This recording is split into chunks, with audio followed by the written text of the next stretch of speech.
ज्योती जाधव. मी सरस्वती माध्यमिक शाळेमधून आलेली आहे. मी गुरुजन वर्ग आणि माझ्या प्रिय मित्रमैत्रिणींनो, आज वक्तृत्व स्पर्धेच्या निमित्ताने मी एका अशा वादळावर बोलणार आहे ज्यांनी राजकारणाची दिशाच बदलली. मी एका अशा विचारावर बोलणार आहे ज्यांनी मराठी माणसाच्या मनातली भीती कायमची मिटवली. मी एका अशा वक्तृत्वावर बोलणार आहे ज्याच्या एका हुंकाराने अख्खी मुंबई थांबायची आणि एका आवाजाने अख्खी लाखो कोटी जनता पेटून उठायची. तुम्हाला समजलंच असेल मी कुणाबद्दल बोलतेय. मी बोलतेय हिंदू हृदय सम्राट, शिवसेना प्रमुख बाळासाहेब केशव ठाकरे यांच्याबद्दल.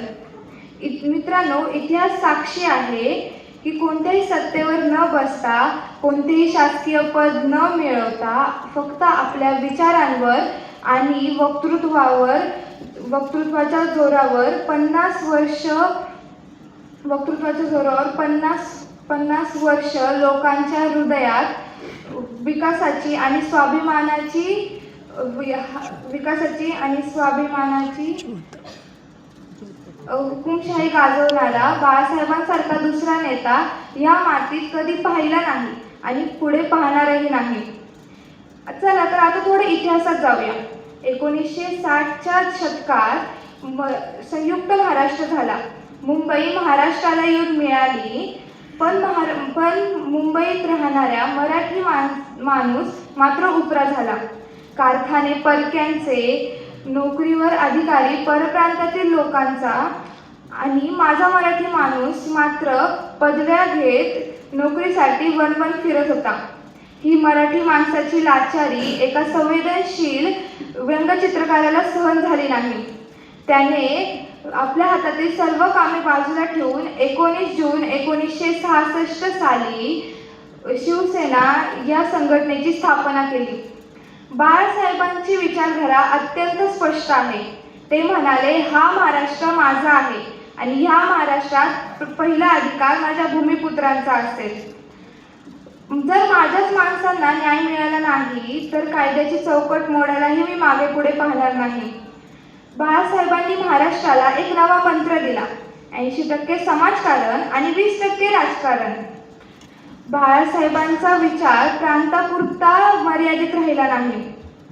जेव्हा देशाच्या अस्मितेवर संकट आले, जेव्हा काश्मीरमध्ये हिंदू रक्ताच्या नद्या वाहू लागल्या, जेव्हा मराठी माणसाला स्वतःचीच लाज वाटू लागली, तेव्हा संपूर्ण देशात हिंदुत्वाचा हुंकार देणारा तो एकमेव वाघ होता.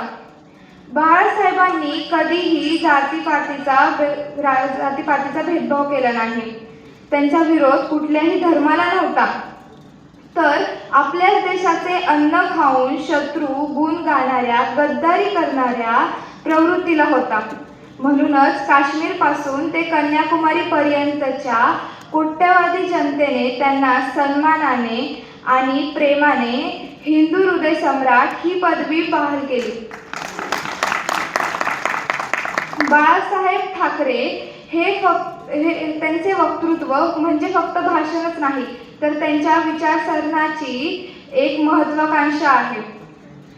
जेव्हा दरवर्षी दसऱ्याला शिवतीर्थावर जो मेळावा भरायचा, तेव्हा भाकरी बांधून फक्त बाळासाहेबांना ऐकण्यासाठी लाखो लोक जमा व्हायची. जेव्हा ते उभे राहून चष्मा नीट करत दोन्ही हात उंचावून बोलायचे, तेव्हा पुढच्यांचा जनसमुदाय श्वास रोखून ऐकायचा. त्यांच्या तोंडून निघालेला जय महाराष्ट्र हा शब्द प्रत्येकाच्या अंगावर काटा आणण्यासारखा होता. बाळासाहेब ठाकरे आता आपल्यात नाहीत, पण एक गोष्ट नक्की, बाळासाहेबांनी आपल्या महाराष्ट्राला दिलेला स्वाभिमान कुणी हिरावून घेऊ शकत नाही. बाळासाहेब ठाकरे हे फक्त काळापुरते मर्यादित राहिले नाही. बाळासाहेब ठाकरे फक्त काळापुरते मर्यादित राहिले नाही. जोपर्यंत मराठी मातीत मराठी माणूस जिवंत आहे, जोपर्यंत हिंदुत्वाचा अभिमान जिवंत आहे, तोपर्यंत प्रत्येक देशभक्ताच्या मनात बाळासाहेब ठाकरे हे जिवंत राहतील.